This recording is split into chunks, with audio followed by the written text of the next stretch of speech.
Good morning. So like I talked about in our morning meeting this morning, our chapter book for this first round is Upside Down Magic. So yay to that. So this one I'm gonna work on how this is gonna sound. So if next time when I read, we need to do it a little louder or a little closer or a little further away, we'll figure it out. So it's a playing of a thing. So I'm going to read the first 2 chapters of Upside Down Magic. And then in our morning meeting tomorrow, we're going to talk about what happened in those first 2 chapters, who are our characters, and what's going on with these characters, okay? So, Upside Down Magic.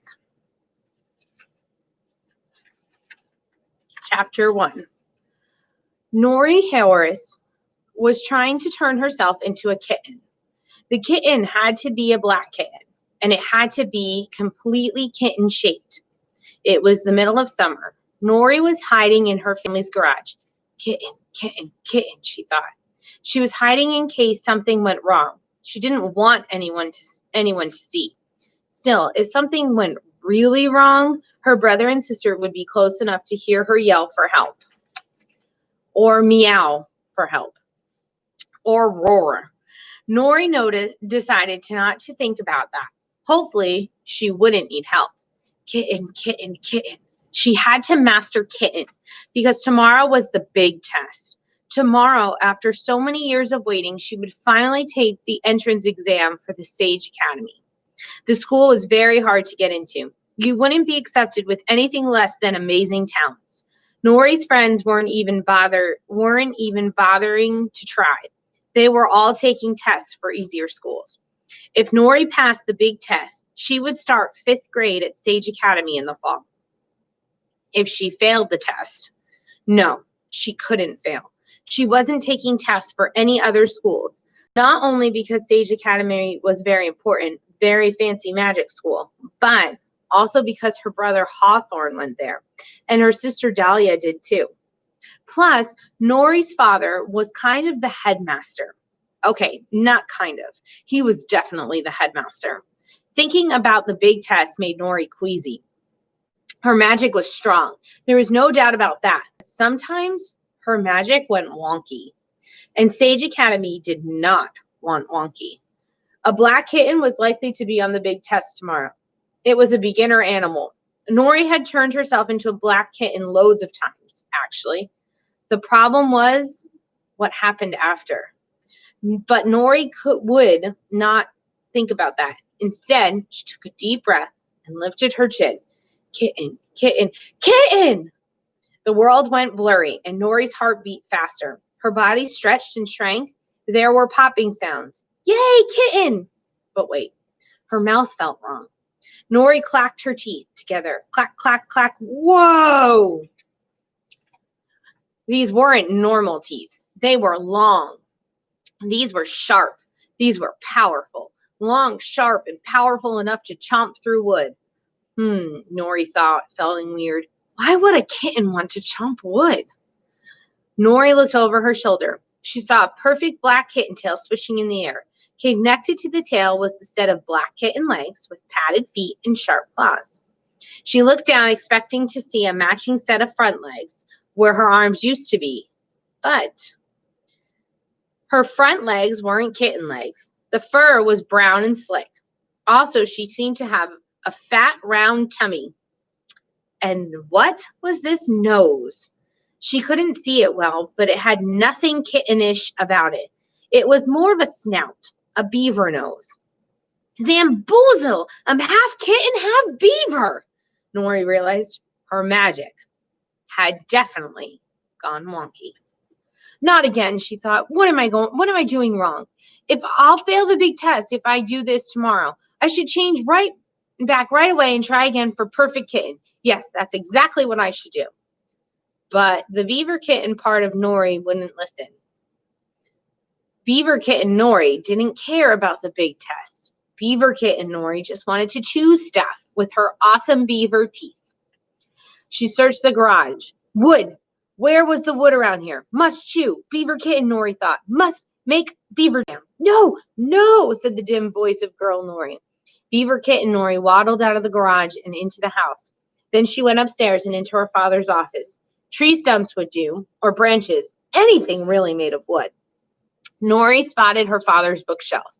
It was very beautiful, having been lovingly built out of over 200 years ago by craftsmen in Europe.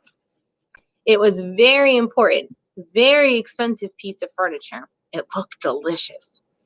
Oh, Beaver Kitten, Nori thought. Look at that, a wooden tall thing, chewy rectangle thing. She nudged one of the books onto the floor and nibbled it. Hard on the outside like bark, tender on the inside like leaves. Mmm. Choo, choo, choo, Beaver Kitten Nori gnawed through 4 of her father's books. Then she bit through the legs of her father's solid oak desk. Next, she chewed off a section of her father's favorite armchair. She dragged fluff and wood into the guest bathroom and built a small beaver lodge under the sink. Then she chased her kitten tail for a couple minutes and used a pile of ripped up pages for a little litter box. It was awesome. She was awesome. She, Beaver Kitten Nori, felt better than she had in weeks, at least until her brother Hawthorne found her. Chapter 2. Hawthorne was 16. He took care of most of the house stuff because their father, Dr. Horace, was too busy and important to be bothered with making dinner and braiding hair. And because their mother wasn't around, she had died a long time ago. Hawthorne liked sports and cooking and bossing people around. He also liked setting things on fire. Since he was a flare, a really good flare too, his powers never went wonky. Nori, Hawthorne cried now, staring at the beaver lodge. What are you doing? Beaver Kitten Nori tried to rub her face on Hawthorne's pant leg. I don't even know what you are right now, he went on. You better change back and help me clean up. Seriously, what have you done? It stinks in here. Her voice made Beaver Kitten Nori tremble. Nori? Change back now, Hawthorne yelled. Poof! He'd scared Nori into returning to her proper girl shape. Big hair, small body, brown skin, purple shirt. There was a bit of armchair fabric stuck in her teeth. Yuck! She spit it out. This was a disaster. The office and the bedroom were smelly messes. Father's favorite armchair looked like it had exploded. His antique desk tilted dangerously on 3 legs. Some of his precious books now resembled coleslaw. He was going to be really, really angry. Sorry, whispered Nori. Hawthorne looked mad and scared. Just help me clean, he told his sister. We don't have long. Together they fixed up the damage as well as they could. They filled garbage bag after garbage bag. They wiped surfaces with spray cleaner. When the bathroom looked like a bathroom again, Hawthorne called a carpenter to repair the desk and armchair. He made Nori vacuum up the wood dust. He found the website for the Cup and Chaucer bookshop and ordered new copies of all the books Nori had ruined. When all this was done, Nori cleared her throat and asked Hawthorne, Are you still mad at me? He shook his head. You have to keep your human mind in control, Nori. That's all there is to it. I know. And when you turn into an animal, turn into a normal animal, he snapped. Stop mixing your parts up. You're getting really wonky. I was practicing kitten like you told me, Nori explained. And then the beaver part just happened and everything went upside down. That's what you were? Asked Hawthorne. A kitten beaver? A beaver kitten, actually, said Nora. She thought for a moment, then grinned. A bitten. Whatever it was gross, Hawthorne said. Nori's grin disappeared. Plus, you lost control like you always do, Hawthorne continued. We'll have to blame Dahlia's rabbits, I guess. Dahlia, the middle Horace child, was 13. She was a fuzzy and had lots of pets, including 2 bats, 3 toads, a ferret, a toucan, a pair of mice, and 12 rabbits. They weren't well behaved. The ferret pooped on the carpet, so did the toads, and the bats were always going to people's hair. It wasn't a stretch to blame Nori's mess on the bunnies. Still, Nori felt guilty. The rabbit shouldn't get in trouble for her mistake. Neither should Dahlia. She twisted her hands. Shouldn't we tell Father what really happened? No, Hawthorne said. We don't want him angry at you. Not the day before the big test. Nori bowed her head. Maybe Hawthorne was right. Some lies were safer than the truth. Up until summer vacation, Nori had gone to ordinary school like everybody else her age. Nori's ordinary school was called Woodydale. It was kindergarten through 4th grade, just like other ordinary schools. Nori had studied reading and writing, math and science, gym, art, and music. The one thing she hadn't studied was magic, since a person's powers didn't bubble up until around the time she or he turned 10. Once you were 10 and ready for 5th grade, you enrolled in a different school. You still had to read and do math and play basketball, but you also practiced magic. The kind of magic you practiced depended on your talent. Some kids were flares. They had fire talents like Hawthorne. Some were fuzzies. They had animal talents like Dahlia. Others were flickers or flyers or fluxers. Nori was a fluxer, although she wasn't a regular fluxer. Her magic was unusually big. Unlike most fluxers, she could turn into lots of animals, but Nori hid her magic from Father because it always went wonky. For example, she'd be a perfectly nice skunk and suddenly swell up to the size of an elephant and then grow a trunk. Or she'd be a perfectly nice puppy and grow squid legs. Nori knew that Father would disapprove of the puppy with squid legs. He would disapprove a lot. Another problem was that girl Nori almost always lost control of her human self during her transformations and ended up making a huge mess. Skunkafin and Nori had been obsessed with finding peanuts and had stunk up the Horace kitchen. They had to scrub everything with bleach and convince Father that some real skunks had snuck through the kitchen window. Puppy Squid Nori had chewed all of Dahlia's shoes and then squirted Hawthorne with nasty squid ink. Hawthorne had claimed he had been the victim of an exploding pen. Even Black Kitten had gone wrong 4 different ways. The scariest was when Nori had developed a touch of dragon and breathed fire at the sofa. Hawthorne had taken the blame for that one, telling Father he goofed up a flare seat warming project. Father had bought a new sofa and made Hawthorne pay for part of it, but Nori wondered if he'd really been fooled. Hawthorne got top marks in flare studies at Sage Academy. He never would have made a mistake like that. Father must have known that Nori's transformation power was out of control. He just didn't want to talk about it. He didn't talk about a lot of things. When Father got home from Sage Academy that evening, Hawthorne told him about the damage. Immediately, Father marched to his office to see it for himself. Hawthorne, Dahlia, and Nori followed. Dahlia, Father said, frowning at the scratch marks on his desk, "You've got to get those rabbits in line. Discipline is what they need. Discipline and a better lock on their pen. You'll take care of that, yes?" "Yes, Father," Dahlia said. She glared at Nori. Father hesitated. "Well, thank you, Hawthorne, for calling the carpenter and for ordering new copies of my books." Hawthorne nodded. Father glanced at Nori for a second. She thought he was going to say something to her. Maybe he would ask her what really happened. Maybe he'd offer his help. Instead, he clenched and unclenched his fingers 3 times. The entire messed up office disappeared around them. Most flickers could make things invisible, but only extremely powerful flickers could make an entire room disappear while people were standing in it. All the edges were neat and even, too. The Horace family appeared to be hovering over the dining room. "Go downstairs, children," Father said. "I prefer not to be disturbed for the rest of the evening." He himself disappeared, and the conversation was over.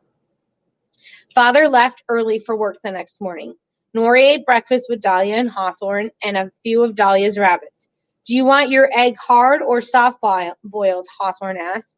He took a raw egg from the refrigerator. "Soft, please," Nori answered. Hawthorne cooked the egg the way all flares did, heating it with his hands until it was perfectly done. Then he shot flames from his fingertips and toasted a piece of bread. As he served Nori her food, he said, "Eat up. You'll need your energy. Are you ready for the big test?" Nori nodded. Then she shook her head. Then she nibbled at her toast. "Just do what the teacher asks," Hawthorne advised. "Not more, not less. Don't get weird." "I know," said Nori. She tried to swallow, but the breadcrumbs stuck in her throat. "They want you to be predictable. I know. And precise. I know. So you get your details correct down to the whiskers." Okay. Keep control of the animal body. Okay. And braid your hair tight. Also, you can't wear those pants. Nori looked down at her clothes. But these are my lucky purple jeans. Hawthorne shook his head. Change into that dress with the nice collar. Nori stood up. Not now. After breakfast. Nori sat down, and Hawthorne gave her more instructions. Dahlia joined in too. They talked at her while she tried to eat. They talked at her through the door while she changed her outfit. They talked at her all the way to Sage Academy, which was a 10-minute walk from their house. They led her through the school gates and paused. Hawthorne placed his hands on Nori's shoulders. Whatever happens, whatever you turn into, don't lick anything. Or eat anything, said Dahlia. Hawthorne hugged Nori. Just do your best. And pass the test, Dahlia added. Not that we're worried, they said together. Then they were gone. Hawthorne was expected at his summer job. Dahlia had an appointment with her math tutor. Nori was on her own. The building that held Sage Academy's Hall of Magic and Performance was tall and made of stone. Gargoyles looked down from above. Inside, Nori found a line of kids standing with their parents. They were all there for the big test. Mothers smoothed their children's hair. Fathers patted shoulders and buttoned cardigans. Nori's dress was itchy. In front of her was a light-skinned girl with a sharp, short haircut. Her features were small, her hands were small, and her feet were small. The only big thing about her was her glasses. They had black frames. Each lens was the size of a large cookie. The girl's dad spoke to her in a low voice. You can light matches, Lacey. We know that, but let's go over the marshmallow. Golden brown is 4 seconds. Slightly burnt is 6, the girl Lacey recited. Her lip trembled. If you undercook it, you won't get into Sage Academy, her dad warned. If you overcook it, that's even worse. Lacey nodded. Don't mess up, said the dad. Lacey's hand started to shake. Nori felt bad for her. She didn't think Lacey's dad was being particularly helpful. She tapped Lacey on the shoulder and smiled. This is scary, isn't it? Nori said. My stomach's like one huge knot. Lacey whipped her out. Shh. Don't you realize people are concentrating? People are reviewing their magic techniques? Nori blushed. She chewed the inside of her cheeks and waited. The line moved forward. Now 10 kids were in line ahead of her. Then 8. Then 5. Then 1. Lacey's name was called, and a look of panic, pure panic, flashed across her face. Good luck, Nori said. Shh, Lacey said again. She smoothed out her expression, shrugged off a hug from her father, and marched into the Hall of Magic and Performance to take the big test. Silence. More silence. Then from behind the Hall of Magic and Performance door, great racking sobs. Lacey burst out of the room, ran down the long hall, and pushed through the heavy doors of the building. Lacey, the girl's dad cried, dashing after his daughter. Lacey! Lacey's wail sounded ghostly. Nori shivered. It was her turn. And we'll stop there for today. And tomorrow I will continue reading, but we're also going to talk about what happened in these 2 chapters tomorrow in our morning meeting. I will see you guys later. Have a great day.